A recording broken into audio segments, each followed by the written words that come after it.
আসসালামু আলাইকুম ওয়া রাহমাতুল্লাহি ওয়া বারাকাতুহু। আলহামদুলিল্লাহ ওয়াসসালাতু ওয়াসসালামু আলা রাসূলিল্লাহ ওয়া আলা আলিহি ওয়া সাহবিহি ওয়া মান তাবি'আহুম বিইহসানিন ইলা ইয়াউমিদ্দিন, আম্মা বা'দ। আল্লাহ রাব্বুল আলামিনের প্রশংসা যে রাব্বুল আলামিন আবার আপনাদের সামনে উপস্থিত হওয়ার তৌফিক দিয়েছেন। আলহামদুলিল্লাহ। সালাত এবং সালাম করছি সাইয়্যিদুল মুরসালিন খাতামুন নবিয়্যিন মুহাম্মদ রাসূল সাল্লাল্লাহু আলাইহি ওয়াসাল্লামের প্রতি সাল্লাল্লাহু আলাইহি ওয়াসাল্লাম।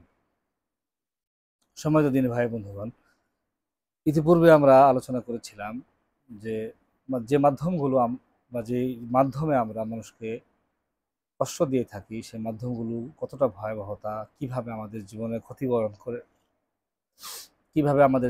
ক্ষতি বহন করে বা আমাদের ক্ষতি করে, সেই ধারাবাহিকতায় আজকেও কিছু কারণ বা কিছু মাধ্যম আমরা জানবো যে মাধ্যমে আমরা মানুষকে কষ্ট দিয়ে থাকি এবং এর মাধ্যমে কিন্তু আমাদের ক্ষতি হয় শুধু। আল্লাহ রাব্বুল আলামিন যেন এই আলোচনার মাধ্যমে আমাকে সহ আপনাদের সকলকেই আমল করার তৌফিক দান করেন, আমিন ইয়া রাব্বাল আলামিন। আজকে আলোচনায় যে বিষয়টি নিয়ে আলোচনা করব, মানুষকে কষ্ট দেওয়ার যে মাধ্যমটা উল্লেখ করব সেটা হচ্ছে চুগলখড়ি করা।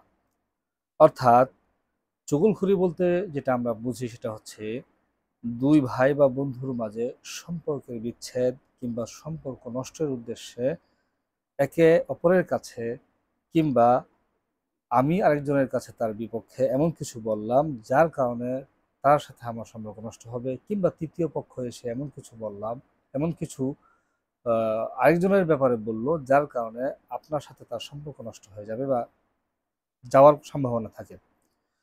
ইবনে মাসউদ রাদিয়াল্লাহু তাআলা আনহু থেকে বর্ণিত, তিনি বলছেন রাসূলুল্লাহ সাল্লাল্লাহু আলাইহি ওয়াসাল্লাম বলছেন, আলা উনাব্বিউকুম মাল আদ।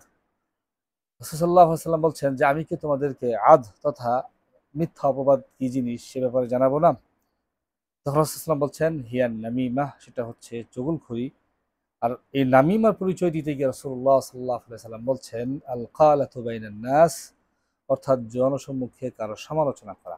অর্থাৎ যেটা আমি প্রথম বলছিলাম যে একজন ভাই কিংবা একজন মানুষ দুই ভাইয়ের মাঝে কিংবা দুই বন্ধুর মাঝে বিচ্ছেদ সৃষ্টি করার জন্য একজনের কাছে আরেকজনের বিপক্ষে এমন কিছু বললো যেটা শুনলে সে রেগে যাবে কিংবা সে কষ্ট পাবে কিংবা তার সাথে তার সম্পর্ক নষ্ট হয়ে যাবে, সেটাই হচ্ছে চুগলখড়ি। সত্যি বড় পরিতাপের বিষয় যে এই চুগলখড়ি আমাদের সমাজে কিংবা বর্তমান প্রেক্ষাপটে আমরা যদি লক্ষ্য করি, সব জায়গাতেই, বিশেষ করে বয়স্ক যারা আছি, যারা চা স্টলে বসে আছি, তারা নানাভাবে গীবত তো করছি, গীবতের পাশাপাশি চুগলখড়িতেও মত্ত হয়ে যাচ্ছে। বিশেষ করে মা বোনদের ব্যাপারে এটা খুব বলা হয়ে থাকে। যখন তারা দুই তিনজন একত্র হন, তখন দুজন ভাবি যখন একত্রিত হন তখন তৃতীয় জনের বিপক্ষে তারা এটা বলে থাকেন। কিংবা কেউ কারোর সাথে মিলেমিশে চলতেছে, কিভাবে তার সম্পর্ক নষ্ট করা যায় সেই জন্য আমরা এই কাজগুলো কিন্তু অহর্নিশ করে যাচ্ছি এবং হর হামেশাই আমাদের দিয়ে হচ্ছে। অথচ রাসূলুল্লাহ সাল্লাল্লাহু আলাইহি ওয়াসাল্লাম এই ব্যাপারে স্পষ্ট করে হাদিসে বলে দিয়েছেন যে রাসূলুল্লাহ সাল্লাল্লাহু আলাইহি ওয়াসাল্লাম বলছেন, আলা উখবিরুকুম বিখিয়ারিকুম, আমি কি তোমাদের মধ্যে যে উত্তম সর্বশ্রেষ্ঠ তার ব্যাপারে অবহিত করব না, জানাবো না? তখন সাহাবায়ে কেরাম বললেন কালু বালা, যে হ্যাঁ আল্লাহ রাসূল আপনি আমাদেরকে জানান। তখন রাসূলুল্লাহ সাল্লাল্লাহু আলাইহি ওয়াসাল্লাম বলছেন ফাখিয়ারুকুমুল্লাযীনা ইযা রুউ যুকিরাল্লাহু তাআলা। তখন রাসূল সাল্লাল্লাহু আলাইহি ওয়াসাল্লাম বলছেন তোমাদের মধ্যে উত্তম হচ্ছে সেই যাদের দেখলে আল্লাহর কথা স্মরণ হয়। অর্থাৎ এমন মানুষ তোমাদের মধ্যে উত্তম যাদেরকে দেখলে আল্লাহর কথা স্মরণ হয়, আল্লাহর যিকির আযকার করতে মন চায়। অথবা রাসূল সাল্লাল্লাহু আলাইহি ওয়াসাল্লাম আবার প্রশ্ন করলেন, আলা উখবিরুকুম বিশিরারিকুম, আমি কি তোমাদের এমন খবর দিব না, এমন কারো ব্যাপারে, এমন কোনো মানুষের ব্যাপারে জানাবো না, অবহিত করবো না যে তোমাদের মধ্যে সবচাইতে নিকৃষ্ট? এই সবচাইতে নিকৃষ্ট মানুষটির ব্যাপারে রাসূলুল্লাহ সাল্লাল্লাহু আলাইহি ওয়াসাল্লাম জানাতে গিয়ে তিনি বলেন ফাশিরারুকুম আল মুফসিদুনা বাইনাল আহিব্বাহ,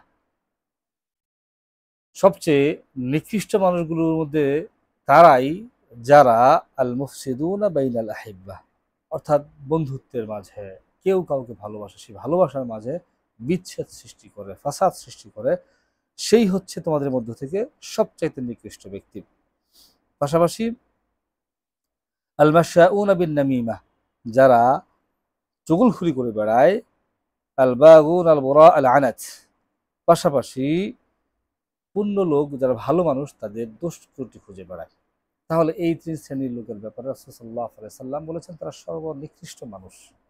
দেখেন তিনি ভাই বন্ধুগণ, উল্লেখিত হাদিসে সর্বশ্রেষ্ঠ মানুষ কাদেরকে উল্লেখ করেছেন? যাদের দেখলে আমাদের আল্লাহর কথা মনে পড়ে, আল্লাহর জিকির আজগার কথা মনে পড়ে, আল্লাহ ভীতির কথা মনে পড়ে, যারা তাকওয়া আবার মুত্তাকি।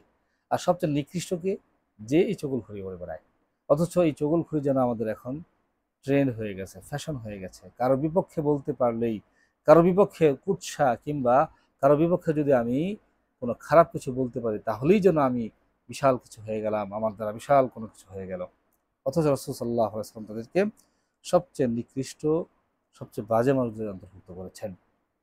তাই দিনী ভাই বন্ধুগণ, আসলে আমরা চেষ্টা করব কিভাবে এই চগলখড়ি থেকে বাঁচা যায়, কিভাবে নিজেদেরকে সেই চগলখড়ি থেকে রক্ষা করা যায়। দ্বিতীয় যে মাধ্যমটি, যে মাধ্যমে আমরা মানুষকে কষ্ট দিয়ে থাকি, বিশেষত আমরা প্রায় অনেকেই হয়তো এই কাজটা করে থাকি, সেটা হচ্ছে কারো মন্দ নামে ডাকা কিংবা খিতাবি নামে ডাকা, আমাদের প্রচলিত ভাষায় বলে। খিতাবি বলতে কেমন? ভালো কোনো খেতাব না, ভালো কিছু বললে তো সে ভালো হবে, কিন্তু এমন নাম যে নামটা তার খারাপ দিকে ইঙ্গিত করে। যেমন রাসূলুল্লাহ সাল্লাল্লাহু আলাইহি সাল্লামের হাদিসেও কিন্তু এসেছে। আল্লাহ সুবহানাহু ওয়া তাআলা সূরাতুল হুজরাতে বলছেন, ওয়ালা তানাবাযু বিল আলকাব, তোমরা একে অপরের মন্দ নাম ধরে ডাকবে না বা মন্দ লকবে ডেকো না। বিইসাল ইসমুল ফুসুক বা'দাল ঈমান ওয়া মান লাম ইয়াতুব ফাউলাইকা হুমুদ যালিমুন। বস্তুত ঈমান আনার পর তাদের মন্দ নামে ডাকা এটা হলো ফাসিকি কাজ। অথবা আল্লাহ সুবহানাহু ওয়া তাআলা বলছেন ফাউলাইকা হুমুদ যালিমুন। তাহলে দেখেন, ওয়া মান লাম ইয়াতুব, আর এটা করার পরে যে তওবা করবে না, ফিরে আসবে না, অনুতপ্ত হবে না, তাহলে আল্লাহ সুবহানাহু ওয়া তাআলা বলছেন ফাউলাইকা হুমুদ যালিমুন, তাহলে তারাই হচ্ছে জালেম। তাহলে আপনি কারো নামে বিখিতাবি বলছেন, কারো খারাপ নাম বলে তাকে পরিচয় করিয়ে দিচ্ছেন, সেটা কিন্তু খুবই ন্যাক্কারজনক কাজ, খুবই গর্হিত কাজ। আল্লাহ সুবহানাহু ওয়া তাআলা আপনাকে জালেম হিসেবে কি করেছেন? আখ্যা দিয়েছেন। এবং রাসূলুল্লাহ সাল্লাল্লাহু আলাইহি ওয়াসাল্লামের অন্যত্র হাদিসে, যেটা আবু দাউদ ইবনে মাজাহ রাহিমাহুল্লাহ তাআলা তারা উল্লেখ করেছেন, এই মন্দ নামে ডাকার ব্যাপারে যুরাইরা ইবনে যাহহাক রাদিয়াল্লাহু তাআলা আনহু বর্ণিত, তিনি বলছেন যে আমাদের বনী সালামা সম্পর্কে এই আয়াতটি, যে আয়াতটি ইতিপূর্বে আমি বলেছি, ওয়ালা তানাবাযু বিল আলকাব, এটি বনী সালামার গোত্রের ব্যাপারে নাজিল হয়েছে, অবতীর্ণ হয়েছে। বস্তুত এখানে আল্লাহ রাসূল বর্ণনাকারী বলতেছেন, রাসূলুল্লাহ সাল্লাল্লাহু আলাইহি ওয়াসাল্লাম যখন আমাদের মাঝে আগমন করেন, তখন আমাদের প্রত্যেকেরই একের অধিক নাম ছিল, অর্থাৎ ২টা ৩টা করে নাম ছিল। অথবা রাসূল সাল্লাল্লাহু আলাইহি সাল্লাম যখন কাউকে কোনো একটা নাম, অমুক, ইয়া ফুলান, কিছু একটা বলে ডাক দেন, তখন তাদের মধ্যে থেকে বলল, হে আল্লাহ রাসূল, আপনি থামেন, এই নামে বললে সে কষ্ট পাবে। অর্থাৎ এই নামটা ডাকলে সে অসন্তুষ্ট হবে না, অসন্তুষ্ট হবে। অথবা আল্লাহ সুবহানাহু ওয়া তাআলা এই আয়াতটি নাযিল করলেন যে তোমরা কাউকে কি করো না, সে যে নামে অপছন্দ করে, তার যে নাম পছন্দ না, এই মন্দ নামে কিন্তু কাউকে তোমরা ডাকবে না, মন্দ কোনো উপাধিতে কাউকে ডাকবে না।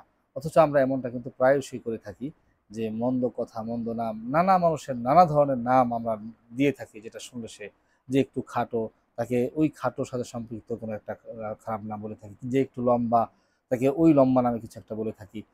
আমি বলছি না, কি আমরা সবাই জানি কি বলি। এবং যে একটু মোটা বা যে কালো, সাদা, নানা ধরনের খিতাবি নাম কিন্তু আছে। সেক্ষেত্রে আমাদের উচিত কিন্তু কি করা? এই বিষয়গুলো এড়িয়ে চলা, এই বিষয়গুলো থেকে নিজেকে সতর্ক রাখা। তবে এমন যদি হয় যে কোনো একটা পরিচিতি তাহকিরান না, তাকে তুচ্ছের জন্য না, তাকে কষ্ট দেওয়ার জন্য না, হয়তো কোনো একটা এলাকাতে কোনো একটা মানুষকে ওই নামেই অনেকে চিনে, অন্য নামে চিনে না, সেক্ষেত্রে তার পরিচিতির জন্য হয়তো বলা যেতে পারে। তবে সেটা যদি তার পক্ষ থেকে জানা যায়, বোঝা যায় যে না, সেটাতে সে কষ্ট পাচ্ছে, তাহলে সেখান থেকেও আমাদের বিরত থাকতে হবে। অন্যথায় আল্লাহ সুবহানাহু ওয়া তাআলা কিন্তু এই কাজগুলোর কারণে আপনাকে আমাকে খুব ভালো কিছু করবেন না। অবশ্যই আমরা জালেম, কিংবা অবশ্যই আল্লাহ সুবহানাহু ওয়া তাআলার যে শাস্তি, সে শাস্তি কিন্তু আমরা ভোগ করব। তো দিনী ভাই বন্ধুগণ, আসুন আমরা এই দুইটি মাধ্যম, যে মাধ্যমে আমরা আমাদের ভাইদের কষ্ট দিয়ে থাকি, নিজেদেরকে সেই কষ্ট দেওয়া থেকে বিরত রাখি, কষ্ট পাওয়া থেকে বিরত হই। আল্লাহ সুবহানাহু ওয়া তাআলা আমাদের তৌফিক দান করুন। আমিন। হাযা মিন ইনদি ওয়াল ইলমু ইনদাল্লাহ। ওয়াল্লাহু তাআলা আ'লাম বিস-সাওয়াব। ওয়া সাল্লাল্লাহু আলা নাবিয়্যিনা মুহাম্মদ। আসসালামু আলাইকুম ওয়া রাহমাতুল্লাহি ওয়া বারাকাতুহু।